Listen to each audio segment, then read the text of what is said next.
용서의 원리라는 제목으로 말씀을 전하겠습니다. 자, 지금 20장 1절에 보면 이에 모든 이스라엘 자손이 단에서부터 부엘세바까지 한 곳에 모였다. 미스바에 모였다. 이렇게 이야기합니다. 단에서부터 부엘세바 그러면 구약에서 이스라엘 영토 북쪽에서 남쪽 끝까지를 다 표현하는, 이스라엘 전체를 말할 때 표현하는 어떤 관용적인 표현이에요. 어떤 사건으로 인해서 지금 이스라엘 모든 지파가 부엘세바에 다 모였습니다. 그런데 모든 사람이 다 모인 건 아니죠. 칼을 빼어들고 싸울 수 있는 사람. 근데 그 숫자가 몇 명이냐? 40만 명이 모였어요. 고대의 40만 명이 싸우기 위해서 한 곳에 모였다? 이거는 흔히 있는 일이 아닙니다. 그 당시에는 도시국가들 정도 수준이었기 때문에 나라라고 해봐야 크지 않은 나라들이 많아요. 그런데 싸우기 위해서 칼을 든 자가 40만 명이 모였다는 건 이거 지금 예산일로 모인 게 아닙니다. 외적이 그냥 자기 나라에 쳐들어오는 일이 아닌 다음에야 이렇게 다 모일 수가 없는데 무슨 일로 모이느냐?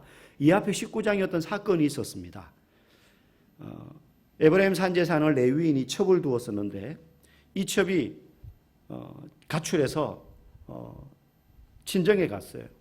그래서 기다려도 오지 않자 가서 이제 첩을 데리고 오는데, 데리고 오다가 기브아, 베냐민 지파의 땅이에요. 그 기브아라는 성읍에 들어가서 저물어서 한 노인의 집에 머물게 되는데, 거기서 이 첩이 그 기브아에 거하는 불량배들에게 성폭행을 당하고 죽임을 당해요. 그래서 이 레위인이 분노해서 그 첩의 시체를, 죽은 시신을 12덩이로 조각내서 12지파에게 보냅니다. 왜 보냈습니까?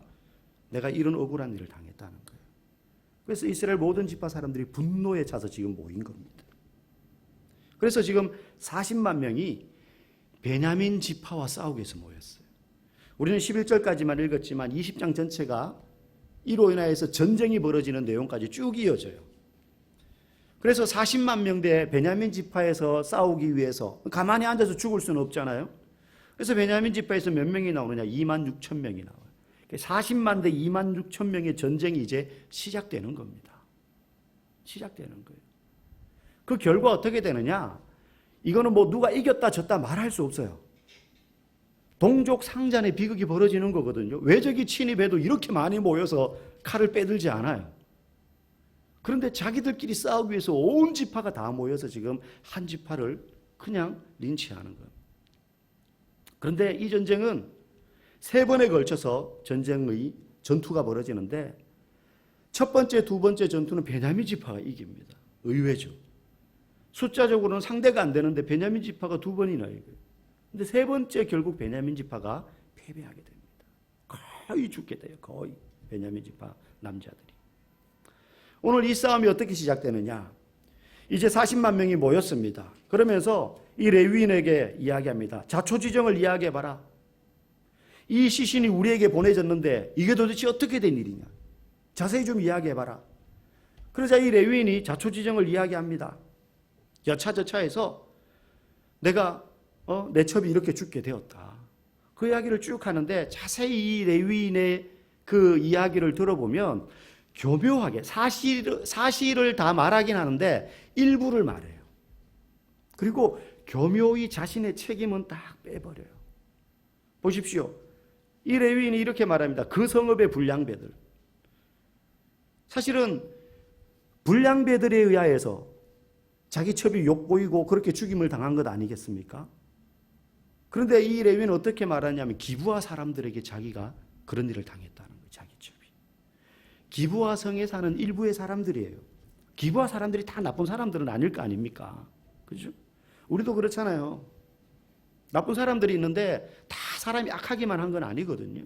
그런데 이 레위인은 이렇게 말해요. 기브아 사람들이 내게 이렇게 했다는 거예요. 사실 그 중에 일부 악한 불량배들이 19장 22절에 보면 그 성에 사는 불량배들이 그렇게 나쁜 짓을 저질렀다라고 기록하고 있는데, 이 레위는 기브아 사람들이 그랬다는 거예요. 그래서 특정하지 않고 부풀려서 이 성 사람들이 그랬다는 거죠. 그러니 당연히 타켓이 기브아 사람들 전체가 되는 것이죠. 두 번째는 어떻게 교묘하게 사실을 빠뜨리느냐? 사실 자기는 가만히 있는데 이 사람들이 강제로 첩을 끌어내가지고 그렇게 욕을 보인 게 아니잖아요. 처음에는 이 레위인을 요구했어요. 이 불량배들이. 그런데 그 집에 유숙하는 노인하고 이 첩이 결국에는 이 레위인이 결국은 이 레위인을 내보내지 않기 위해서 이 첩을 제물로 대신 내보낸 것 아니겠습니까? 그래서 결국 이 첩이 그렇게 험한 일을 당하고 죽게 되었던 것이거든요. 첩을 보호하지 않았어요. 그런데 그런 사실은 쏙 누락시키고 자기 첩이 그렇게 욕보였다, 그렇게 당했다, 그것만 이야기하면서 자신의 잘못은 교묘하게 감추었어요. 굳이 말하지 않았던 거죠. 여러분, 이 모습 속에서 우리가 한 가지 발견할 수 있는 게 있어요. 사실 우리도 이런 경우들이 있어요. 어떤 잘못을 저지르면 나는 그 책임이 나에게도 있다는 거 알아요. 일방적인 건 없죠. 때로는 내가 일방적으로 당하지만 이 사건을 더 확대시키지 않고 내가 책임을 져야 되는 부분들이 분명히 있는데도 불구하고 그걸 싹 빼고 다른 사람에게 책임을 전가시키고 싶을 때가 있지 않습니까? 나의 책임 부분은 축소시키고 다른 사람의 잘못은 부풀려서 과장하고자 하는, 그래서 나는 좀 면책받고 싶어하는 그런 욕망이 우리 안에 다 있거든요. 지금 레위인이 그런 마음의 동기로 사람들에게 지금 말하고 있는 거예요. 우리가 부부간에 성도간에도 그런 문제로 사실은 진짜 본질을 외면하고 네가 나한테 그렇게 왜 속였냐, 왜 부풀려서 말했냐, 왜 없는 말을 덧붙였냐, 이런 걸로 서로 관계가 깨어지곤 합니다. 그래서 우리는 내 죄에 대해서는 축소시키려고 하는 경향이 있고 상대방의 잘못에 대해서는 부풀려서 과장하려는 경향이 있습니다. 그러면서 나는 너보다 좀 의로워, 나는 그래도 괜찮은 사람이야, 너보다는, 이렇게 말하고 싶은 거죠. 어떤 부부가 있었는데 일상생활 속에서 이제 이런 대화가 오고 갔어요. 아내가 거울을 보면서 막 화장을 하다가 멈추고는 자기 얼굴을 한참 쳐다봅니다. 쳐다보다가 여보, 이제 나도 나이가 늙어서 흉해 보이네. 피부도 여기저기 그냥 처지고, 그래서 한숨을 푹 쉬면서 남편을 향해서 여보, 나한테 뭔가 좀 힘이 될 만한 좋은 소리 좀 해주면 안 돼? 그래서 남편에게 뭔가 격려의 말을 듣고자 기대했습니다. 그때 남편이 한참 고민하다가 대답합니다. 그래도 아직 시력 하나는 끝내주네. 시력 하나는 끝내주네. 그날 그 남편이 남편의 모습을 더 이상 볼 수 없었다는 그런 이야기가 있습니다. 남편은 자기가 뭘 잘못했는지 모르는 거죠. 그저 사실을 말했을 뿐. 칭찬이라고 말했는데 사실 칭찬이 아니었던 것입니다. 여러분, 우리는 상대방의 입장에서 말하는 것이 참 불편합니다. 상대방의 입장에 서서 그야말로 역지사지의 사고를 하는 것이 익숙하지 않은 사람들이에요. 왜냐? 우리는 죄인이기 때문에 그래요. 성품이 못됐고 그래서 그런 게 아니라, 내가 유별나서가 아니라 우리 안에는 그런 욕망이 있어요. 다른 사람보다 나를 조금 더 좋은 사람처럼 보이고 싶은 욕망. 내가 다른 사람보다는 조금 더 상식적이고 논리적이고 인격적이다, 이렇게 좀 보여주고 싶은 욕망이 우리 안에 있습니다. 거기에서 저를 비롯해서 누구라도 예외일 수 없어요. 우리는 저 사람이 왜 저렇게 이야기를 할까? 내 상식으로는 이해가 안 돼. 저건 이상한 데가 아니라 그 사람 입장에서 우리가 생각할 수 있어야 되는데, 이 레위인은 철저히 자기중심적인 주장을 펼치고 있어요. 그래서 자기 잘못은 의도적으로 축소시키고 일부 불량배들의 잘못을 부추겨서 기부와 거민 전체가 잘못한 것처럼 그렇게 몰아가고 있어요. 그런데 이 작은 별것 아닌 것 같은 엄청 큰 거짓말을 한 것도 아니지 않습니까? 그죠? 그 사실은 또 맞아요. 자기 첩이 그렇게 욕보였으니까 기부와 거민들 중에 일부 불량배들에 의해서 그걸 기부와 사람이라고 말했을 뿐이고 특정하게 불량배들이라고 말하지 않았을 뿐이에요. 그런데 이 작은 왜곡이, 이 작은 죄가 결국에는 베냐민 지파와 이스라엘 전체 지파 간의 전면전인 내전으로 치닫게 됩니다. 죄가 죄를 불러오게 되는 거예요. 작은 죄가 큰 죄를 불러왔어요. 한 레위인, 사실 출발은 이 레위인의 방탕이거든요. 레위인이 첩을 두었다는 것 자체가 상식적이지 않잖아요. 이 한 레위인의 방탕, 방종, 일탈이 불량배들의 성적인 범죄를 불러오고, 그리고 결국에는 이스라엘 지파의 내전으로 번지게 되는 그러한 치명적인 참혹한 결과를 낳게 돼요.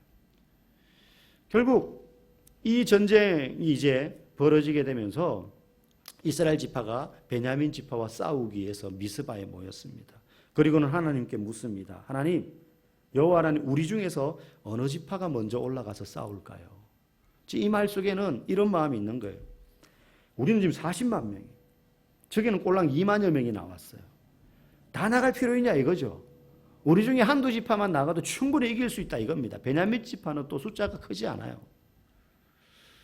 그래서 어느 지파가 올라가면 될까요? 우리가 응징할 수 있다는 거죠. 전부 다 싸울 필요도 없다. 당연히 이길 거라는 생각에 이렇게 하나님께 물었습니다. 근데 하나님께서 유다 지파가 먼저 올라가라 이렇게 말을 해요. 근데 올라갔는데 어떻게 됩니까? 처참한 패배를 맛봅니다. 유다 지파에서 2만 2천 명이 죽게 됩니다. 그래서 다시 막 물어봅니다. 하나님, 그 다음에는 또 어떻게 올라가야 됩니까? 우리가 싸우러 가야 됩니까? 말아야 됩니까? 올라가라. 그 말씀 따라갔다가 또 패배하게 돼요. 18,000명이나 또 죽게 됩니다. 세 번째 어떻게 되느냐? 울면서 금식하고는 제사를 드리고 하나님 앞에 그리고 다시 여쭤요. 하나님, 어떻게 하죠? 그때 하나님이 조금 다른 대답을 하세요. 이번에는 너희들의 손에 저들을 넘겨주겠다. 그래서 그들이 다시 싸우러 가서 승리를 거두게 되고 2만 6천 명이 싸우러 나왔던 베냐민 지파 그 군인들 중에 2만 5,100명이 죽게 돼요. 거의 다 900명 남기고 다 죽는 겁니다. 완전히 한 지파가 멸절되는 위기에 이제 이르게 돼요. 여러분, 이 싸움은 좀 특이합니다. 한 번에 이 싸움이 끝난 것이 아닙니다. 40만 대 2만 6천이면 한 번에 충분히 매듭지을 수 있는 싸움이었어요.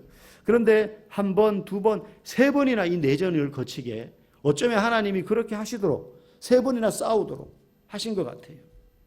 하나님 왜 이들에게 이런 패배를 맛보게 하셨을까요? 왜 이렇게 많은 피가 흘리도록 하나님은 한 번에 이 내전을 끝내지 않고 이렇게 두 번, 세 번에 걸쳐서 싸우게 하셨을까? 또 왜 이들은 패하게 되었을까? 하나님 올라가라 그랬는데 유다 지파가 올라가라. 두 번째 물었을 때도 올라가라.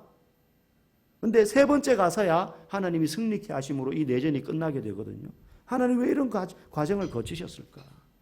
사실 이 전쟁을요, 저 위에서 제3자적인 관점에서 내려다보면요, 하나님 입장에서 우리가 생각을 해보면 이건 도찐 개찐이에요. 이스라엘 지파들과 베냐민 지파가 싸우는 거지만 그러면서 이 이스라엘 전체 지파는 레위인의 이야기를 듣고 베냐민 지파를 향하여서 엄청 분노하면서 저들의 죄악을 우리가 정의로운 명분을 가지고 징계하겠다. 마치 이 싸움이 의로움의 바탕을 둔 싸움인 것처럼 지금 나온 거예요. 분노했거든요. 어떻게 우리 가운데 이런 일이 일어날 수 있냐 이거예요. 말도 안 돼 이건. 그런데 하나님 입장에서 볼 때는요. 똥 묻은 개가 겨 묻은 개 나무라는 격이에요. 똥 묻은 개가 겨 묻은 개 나무라는 격이에요. 서로 잘못했는데 두 형제가 부모 앞에서 멱살 잡고 네가 잘못했니 내가 잘못했니 그러고 있는 겁니다. 베냐민 지파도 지지 않잖아요. 이대로 죽을 수 없다. 우리가 잘못한 건 맞지만 뭐 너네는 떳떳해? 이런 마음으로 또 싸우는 거예요. 하나님 입장에서 볼 때는 그래 베냐민 지파가 잘못했으니 너희들이 징계해. 이거는 정당한 심판이야. 이렇게 볼 수 없는 거예요. 그래서 1차, 2차 전쟁에서 이들이 패하게 되는 겁니다. 너희도 똑같다는 거예요. 너희도 똑같다는 거예요. 사사기 전체가 그 이야기를 하는 것 아니겠습니까? 베냐민 지파의 죄나 그 지파를 혼내로 나온 나머지 지파나 하나님이 보실 때는 똑같았어요. 사실 이들은 내가 너보다 더 의로워. 레위인도 그런 태도를 취했고 레위인의 보고를 듣고 분노했던 이스라엘 나머지 지파들도 우리는 베냐민 지파를 정의로운 명분을 가지고 징계를 하러 나왔어라는 생각을 가졌지만 하나님 입장에서는 서로 잘났다고 싸울 것이 아니라 하나님 앞에서 똑같이 지금 민족의 죄를 두고 회개하고 애통해야 된다는 거예요. 무엇을 회개해야 됩니까? 자신들의 범죄함을 회개해야 돼요. 우상숭배를 회개해야 돼요. 하나님으로부터 멀리 떠난 것을 회개해야 돼요. 개인으로는 레위인, 사실 레위인만 그랬겠습니까? 레위인이 그랬다면 일반 백성들은 어땠겠어요? 레위인은 레위인대로 첩을 두고 그렇게 살았던 것, 방종했던 거 회개해야 되고요. 베냐민 지파는 말할 것도 없습니다. 이 기브온, 불량배들이 속한 기브온 성읍이 베냐민 지파 땅이란 말이에요. 베냐민 지파는 말할 것도 없고 레위인의 선동에 판단력을 잃어버리고 자기 동족을 거의 몰살시켜 나온 나머지 이스라엘 전체 지파들도 회개해야 돼요. 여러분 이러한 일이 베냐민 지파에 속한 기브온 땅의 그 불량배들 몇몇 사람들에게만 행해졌던 범죄였겠어요? 비일비재하게 온 이스라엘 땅에 이런 일들이 일어나지 않았겠습니까? 그들 마음속에 있었던 근본적인 죄, 하나님을 왕으로 인정하지 않았던 그 죄, 그걸 회개했어야 됩니다. 내적인 원인, 겉에 상처가 났다고 연고만 바를 것이 아니라 그 상처를 곰게 만드는 내 안에 있는 그 병균을 제거해야 되는데, 그것을 보지 못하고 상대방을 정죄하면서 싸우고 있는 거죠. 여러분, 죄 짓는다고 해서 도덕과 법으로 규정하는 건 아주 차원이 낮은 수준입니다. 양심에만 호소하는 것은 그거보다 조금 낮지만 그것도 차원이 낮아요. 자녀를 기를 때 형제가 있는데 자꾸 동생을 때리는 형이 있어요. 그러면 부모가 그러죠. 너 한 번만 더 동생 때리면 너는 2배로 맞을 줄 알아. 이거는 이제 규범이요 도덕이요 법에 의해서 제재하는 거예요. 그리고 또 너는 형이 돼가지고 동생을 그렇게 못 살게 굴면 되겠어? 잘 돌봐줘야지. 이거는 양심에 맡기는 거예요. 양심에 호소. 너 형이잖아. 이게 먹힐 때도 있지만 늘리게 먹히는 거 아니에요. 진짜 원인은 그 형제 중에 동생을 괴롭히는 형이 부모로부터 다 받지 못했던 사랑이 원인일 수 있어요. 결핍이 원인일 수 있어요. 그 부분을 체크해주고 회복시켜줘야지 되지, 그걸 도덕으로 규범으로 규제하고 그의 양심에 호소한다고 해서 그게 근본적으로 고쳐질 수가 없다는 것입니다. 지금 이스라엘 백성들 마음속에 있는 근본적인 원인이 있어요. 그걸 끄집어내서 이들이 자신들의 죄를 바라보고 하나님 앞에서 회개할 때 이 문제가 고쳐지는 것인데, 그렇지 않으니 어떻게 이런 일이 일어날 수 있지? 도덕과 규범으로. 우리 가운데 이런 말도 안 되는 일이 일어나다니. 근데 자기들 내에도 이런 일이 얼마든지 일어나고 있었거든요. 고쳐지지 않는 거예요. 여러분, 우리도 신앙생활을 할 때 하나님 앞에서 가족관계, 부부관계, 성도들과의 관계에서, 그래서 우리의 내면에 있는 하나님과의 관계가 건강한 것이 정말 중요해요. 하나님과의 관계가 건강할 때 우리가 이웃들, 가까이에는 가족들과의 관계, 남편과 아내와의 관계, 부모와 자녀와의 관계가 건강해질 수가 있습니다. 부부 사이에 교회에서 하나님 앞에 건강한 모습으로 신앙생활을 하면, 그리고 가정에서도 그 모습이 동일하게 이어지는 줄 믿습니다. 어느 신혼부부가요, 막 고래고래 소리를 지르면서 아파트에서 서로 그냥 네가 나가라 내가 나가라 그러면서 막 고래고래 싸움을 하고 있었어요. 화가 난 남편이 아내를 보고 이렇게 말했어요.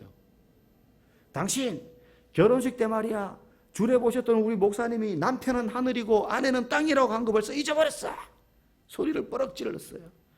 그러자 목청 큰 아내는 지지 않고 또 이렇게 대듭니다. 요즘은 땅값이 하늘 높은 줄 모르고 치솟는 거 몰라? 이렇게 말해요.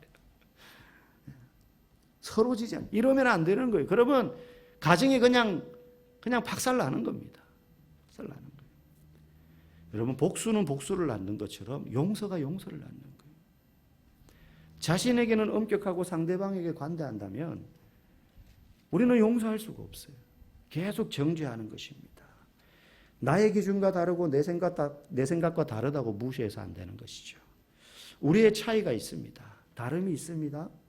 그럴 때 나와 다름의 모습이 보일 때 그를 용납하고 이해하는 것은 내가 하나님 앞에서 어떻게 용납받았는지를 깊이 묵상하면 정말로 마음에 안 드는 부분들이 있고, 때로는 저거는 좀 옳지 못한데 라는 부분들이 있다 할지라도 거기에 대한 정죄와 심판은 하나님 앞에 맡기고 우리가 그를 그리스도 안에 사랑의 대상으로서 보듬어주고 안아줘야 될 지체로서 용서할 수 있는 것이죠. 감정으로는 용서 못합니다.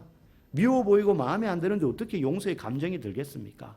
용서는 감정이 아니라 약속이에요. 그리고 기억입니다. 기억은 뭐냐? 나도 하나님께 용서받았다. 내가 저 사람보다 결코 의롭지 않은데, 내가 하나님과 불화했는데, 내가 하나님 앞에 적극적으로 대들었던 원수되었던 사람인데, 그런 내가 원하지도 않았지만 하나님께서 예수 그리스도를 보내셔서 나와 화해를 청하셨다. 하나님은 나와 화해할 아무런 이유도 없는데 나에게 찾아오셔서 나와 화해하셨고 나와 용서의 관계를 맺으셨다. 그리고 내가 용납받았다. 용서받을 수 없는 죄인데 용납받았다. 이 사실을 기억해야 돼요. 그럴 때 우리는 그 사람을 용서할 수 있는 것입니다. 저와 여러분이 끊임없이 우리의 마음 가운데 다른 사람에 대한 분노와 때로는 판단과 또 정죄함과 비교하여서 내가 더 우월하다는 식으로 생각하게끔 만드는 유혹들이 찾아오지만 가족 간의 관계에서, 성도 간의 관계에서, 또 내가 아는 관계 맺는 이웃들, 직장 동료들과의 관계 속에서 나의 의로움을 주장하고 드러내기보다 불의한 나를 찾아오셔서 화해하시고 용서를 베풀어 주신 그 하나님의 은혜를 기억하시면서 그 원리를 따라 우리도 상대방에게 대하여서 나의 의로움을 감추고 용서하며 용납하며 이해함으로 참으로 사랑의 관계를 맺어가시는 그런 우리 모두가 되기를 주님의 이름으로 간절히 축복합니다. 함께 기도하기를 원합니다.